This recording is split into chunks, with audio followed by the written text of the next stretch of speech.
Oh, and he's on fire. So we have somebody riding with a nice little 360 camera, little trike. Oh, he's on two wheels, baby. Nothing happened to him. He's on two wheels, and I don't know what he's. Oh, I think we got distracted by the guy up front with the trike. Oh my gosh.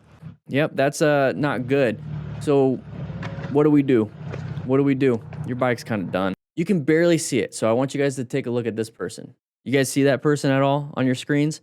That person is on two wheels, and yeah, that sounds pretty normal for a motorcycle, but it's a Ural or something. So he's kind of having some fun on that. I have a feeling that we are watching that guy and like enjoying the view. It's like, wow, that's really cool, right? We're getting distracted. So we're coming up to here, and part of the plan method, everybody, is that we're supposed to be locating hazardous situations. And what do you see right there? You see that side of the vehicle way up there, that white vehicle? Yeah. It just comes out. Maybe they were distracted. We start to reach out for that front brake. It's not going to work. Slam the brake while trying to swerve. We need to swerve. Remember, 3 things we can do. Mercy swerve, mercy acceleration, mercy braking.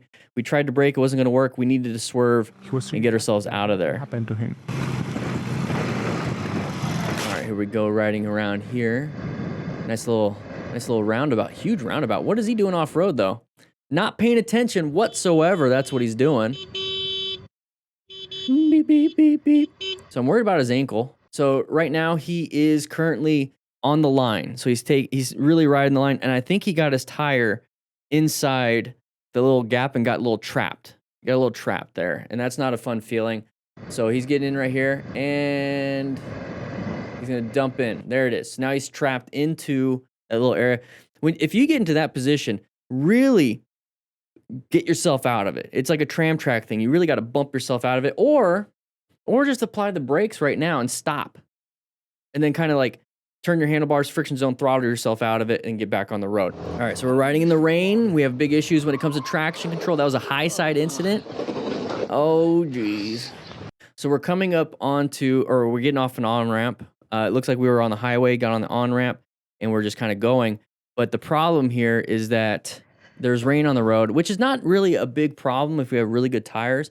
The big issue here is that there's probably some oil. Maybe it just started to rain, so the oil was lifted up a little bit. So a big issue there. We're not going super fast. Overall, like, we couldn't really prevent much of this. So this is why, as smart riders, we acquire and use personal protective equipment just in case we do crash. So what right here, he's losing rear tire traction, and this is called a high side. So he, instead of falling straight down like that, that's a low side. High side, he flipped up and went over.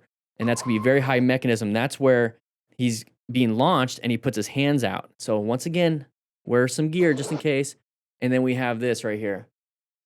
Oh, not a good feeling. Not a good feeling. And we dumped the bike. He went face first. This is why we have a full face helmet. So he's going around. Part of riding a motorcycle is turning the motorcycle. We weren't going very fast, but you notice the chevrons there indicating it's gonna be a sharp turn. So it's gonna be sharper than you think, okay? It's gonna be sharper than you think. So slow it down before the turn, and this is where it's really good to learn that fine motor skill of trail braking. The major motor skill in this is to slow down before the turn and then make the turn. So I'm really teaching you guys the foundational major motor skills that you need to learn. Not necessarily the fine motor skills outside of friction zone, a few things like that, because you need to know that. Here, it's very easy just to slow it down before the turn and make the turn. So we went a little wide, started to panic, maybe target fixated on the edge right here, and then we dumped the bike because we lost traction, slammed the front brake right here because we're about to go off-road, and that's going to lose the whole, I had to do the whole layer down thing. And over, oh, he's very lucky to not hit that guardrail. All right, here we go, riding pretty fast with our buddies. And a pretty serious lesson about why staying alert is so important, especially when very serious lesson. He most likely ignored. Okay, now we're chilling. We're good because we got a roundabout coming up. Oh, but he wasn't paying attention. Up and over. Oh, so friends, don't ride like idiots with friends. Talk to each other on your Cardo Pack Talk edges. Talk to each other on your Cardo Pack Talk edges. Link in the description for a discount there. Hey, slow down, Jeffrey. What are you doing here? And that right there is a good lesson. Ignore all the I signs. mean, obviously he's speeding and he hits that, right? He didn't really do much, but this is a good lesson when you go over a speed bump. This is what it looks like when you go over a speed bump, okay? You notice how his back end gets launched up like that? So this is why you lift your butt up a little bit going over a speed bump, because you don't want it to jostle you pretty bad, because if it does this to you, it's going to do that to your hands, and that's going to mess you up there. So watch the back end. See how I just like launched him up, and see how he's all over the place? So don't hit speed bumps very hard, everybody. A risky overtake. Okay, anybody going to turn left in front of us? Is this going to be the thing? Like that? Nice little swerve out of the way, but we shouldn't have been passing when there's possible intersections like this right here, and there's somebody obviously having a left turn signal. So part of everything that we do here is to make sure that we're keeping ourselves in a good position for safety and locating these hazard situations. So I have a feeling this motorcycle rider does not want to slow down. It's like, screw it. I shouldn't have to apply the brakes. I shouldn't have to do nothing. I'm just going to go ahead and keep going.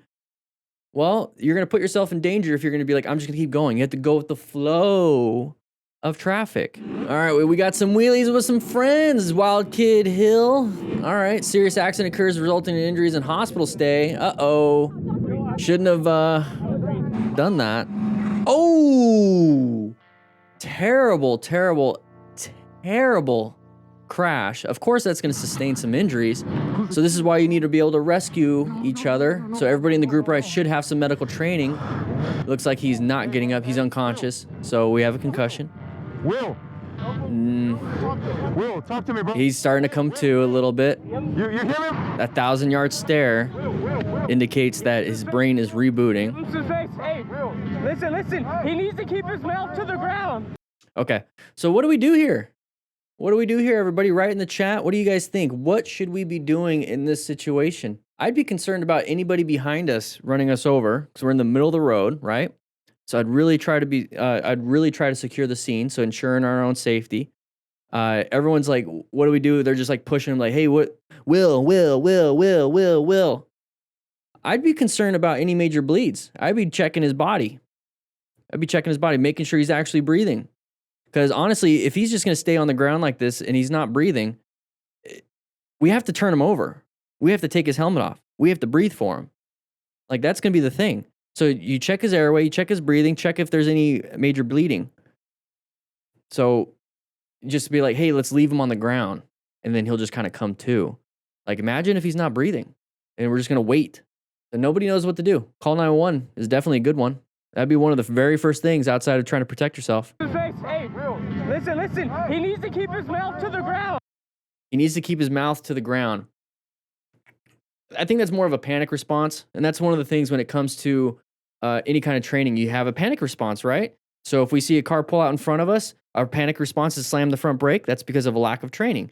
In this type of situation, a panic response is like, keep his mouth to the ground. Where did you learn that? Or are you just saying that because it's a panic brake in the brain for an emergency situation like this? Like I said, my concern is this concern. I am concerned about cars hitting us. I'm concerned about him not breathing.